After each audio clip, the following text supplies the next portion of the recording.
Welcome to the historic Mansion House, the official residence of the Lord Mayor of Dublin, where the first meeting of Dáil Éireann took place on the 21st of January 1919.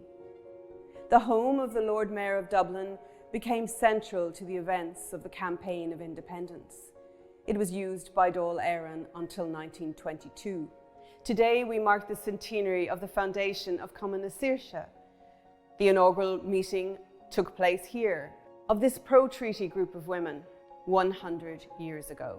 It was Monday evening, the 13th of March 1922, a meeting was held in the Lord Mayor's banqueting hall, most often referred to as the supper room of the Mansion House. Considerable interest was centred on proceedings, and it was said that attendance reached record proportions, every portion of the supper room being filled to its utmost capacity. Mrs. Wyse Power presided. Mrs. Wyse Power presided is a phrase that you will see in numerous newspaper articles from that time, where Jennie Wyse Power is mentioned as chairing a meeting or giving a speech or speaking at rallies. So in March 1922, in this room, she knew what needed to be done, and that was communication of their objectives. And she didn't simply give speeches. She was involved in propaganda work, intelligence gathering, fundraising, and campaigning, in this instance for the acceptance of the treaty.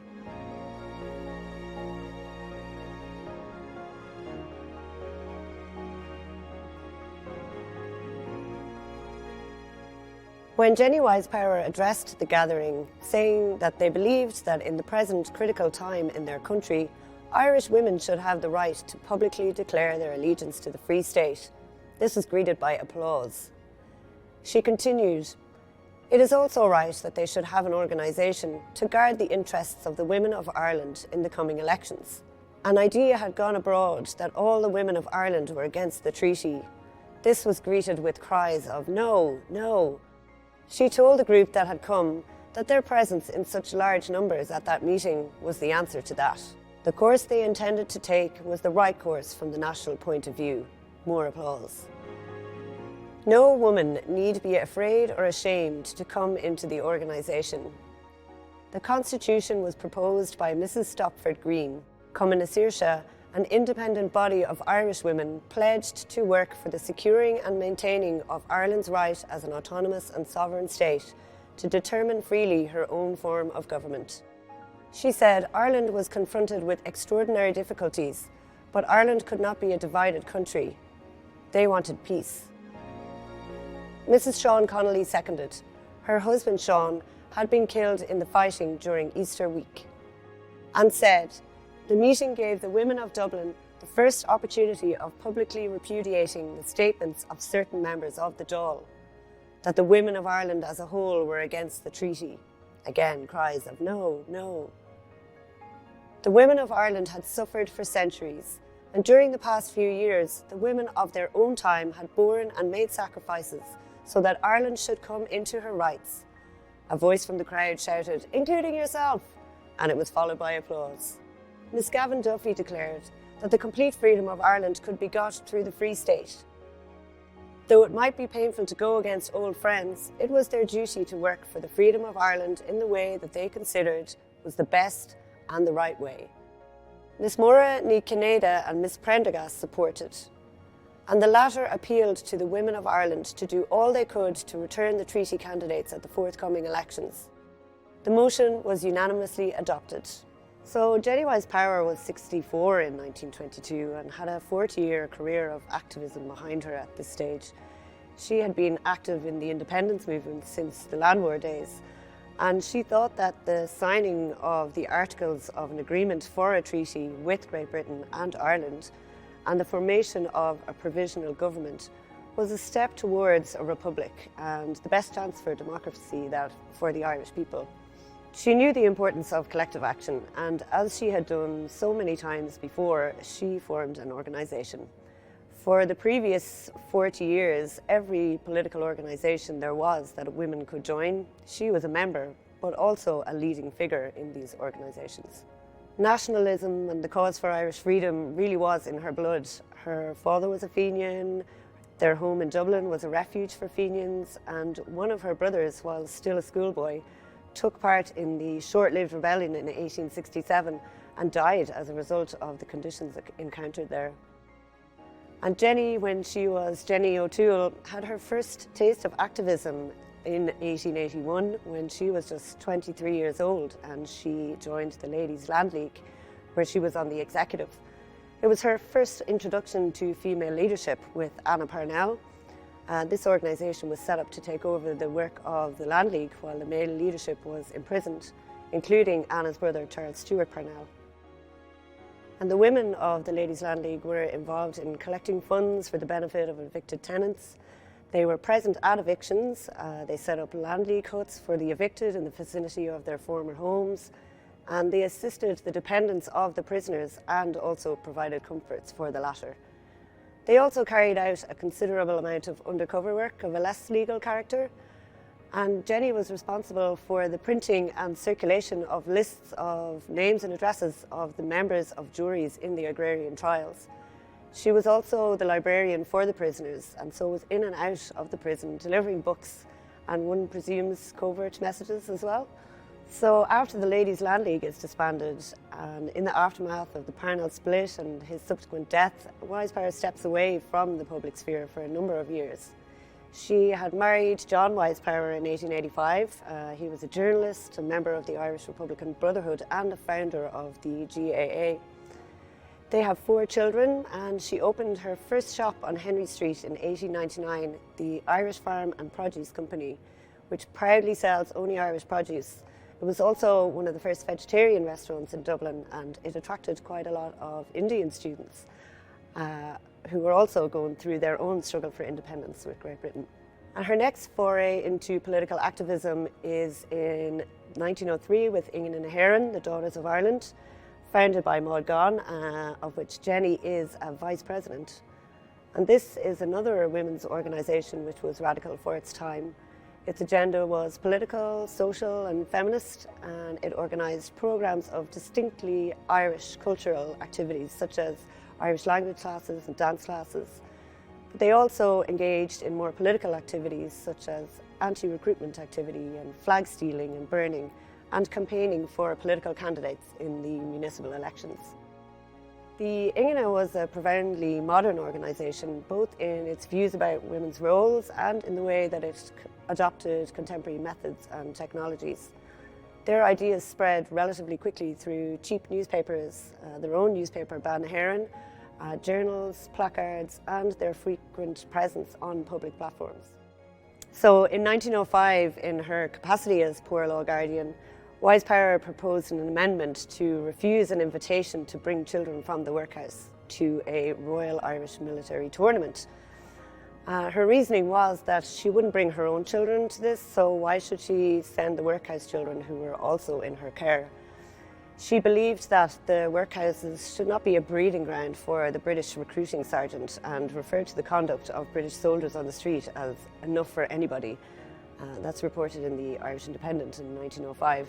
She was also a founding member of the Sinn Fein organisation in this year, which was set up by Arthur Griffith. It was an umbrella organisation for all types of Irish nationalism before developing into a political party. Again, she was on the executive of this organisation, and she went on to be treasurer, a position she still held in 1922. Now, there is a good story about this where after the split in Sinn Fein, Eamon de Valera wanted to try to access funds, Sinn Fein funds, and she refused to give them to him because she said, well, that organisation no longer exists. He was, of course, on the anti-treaty side, so yeah, she wouldn't give de Valera the funds. She also worked for many years for Suffrage, and she was involved in the Dublin and Irish Women's Franchise Leagues. In December 1908, she is mentioned as presiding over a meeting of the Irish Women's Franchise League, at which she cautioned that if declarations were not made constantly, there was a danger that Irish women may be overlooked in their quest for the parliamentary vote on similar terms with the men.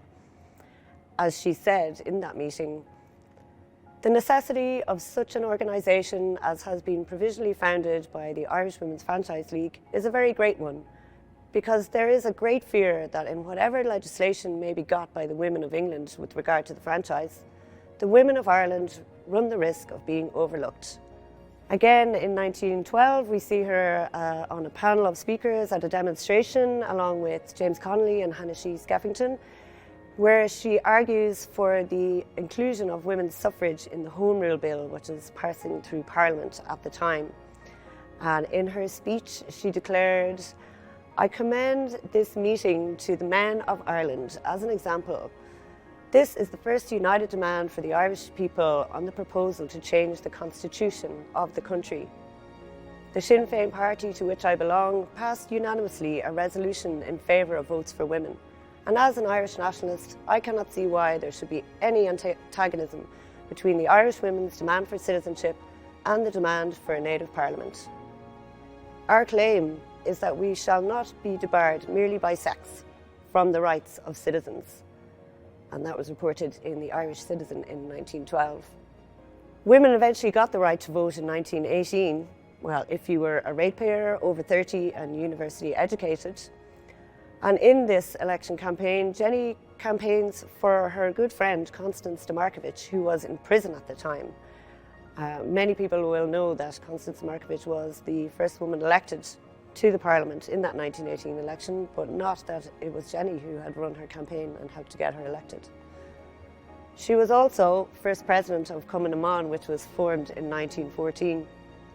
Cumann was set up in response to the establishment of the Irish Volunteers, and while its mandate was to assist the men in the cause of Irish freedom, it was an independent organisation of women who would make decisions for themselves. In the past number of weeks, 100 years ago, in January and February, there has been a split over the terms of the agreement. The Cumann executive voted 24-2 to oppose the treaty, and so there had to be a convention for all of the members to ratify, which was held on the 5th of February. Most of the members who attended opposed the treaty. Jennie Wyse Power spoke in support, noting that it required some courage for her to say what she intended to say at that meeting. She said, "I have nothing to put before you in the way of a heroic record, except that my life has been spent in drudgery for the service of Ireland." She urged members, even if they did not support the treaty, not to oppose the work of the new provisional government, if the people supported it. She proposed a motion that we reaffirm our allegiance to the Republic, but realising that the treaty signed in London will, if accepted by the Irish people, be a big step along the road to that end. We declare we will not work obstructively against those who support the treaty, either in their putting the treaty before the people or in the subsequent working of it, should the majority of the people accept the treaty at a general election. And we also declare that in such an election, this organisation shall not take a party side between men who have worked so nobly and given such proof of their loyalty to the Republic. The vote to oppose the treaty was overwhelming, and those who supported the provisional government resigned, including Wyse Power. It was an incredibly sad time. These women were friends, some for many years, so it must have been very difficult. The night before the rising, for example, Markievicz stayed in Jennie Wyse Power's house in Henry Street, so they were close friends as well as what you could call sisters in activism. As was reported at the time, Cumann lost some very fine members, and this of course included Jennie Wyse Power, who was one of the founding members of Cumann and its first president. And it's not only her friends from Cumann that she is now splitting from and organising against. She was splitting with the men and women of the movement. Her restaurant on Henry Street was a centre for nationalists back in the day. Many leading figures of the movement could be found having lunch there on a daily basis, including Arthur Griffiths, Sean McDermott and the O'Rahilly.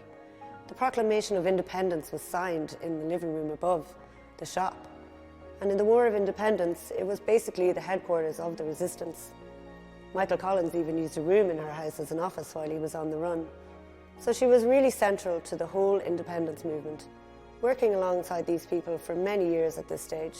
And to be so agonisingly close to attaining the objectives, to see these splits occurring must have been very difficult for her. Thank you to the Lord Mayor Alison Gilliland for allowing us to mark this centenary moment here in her home, the Mansion House, Dublin.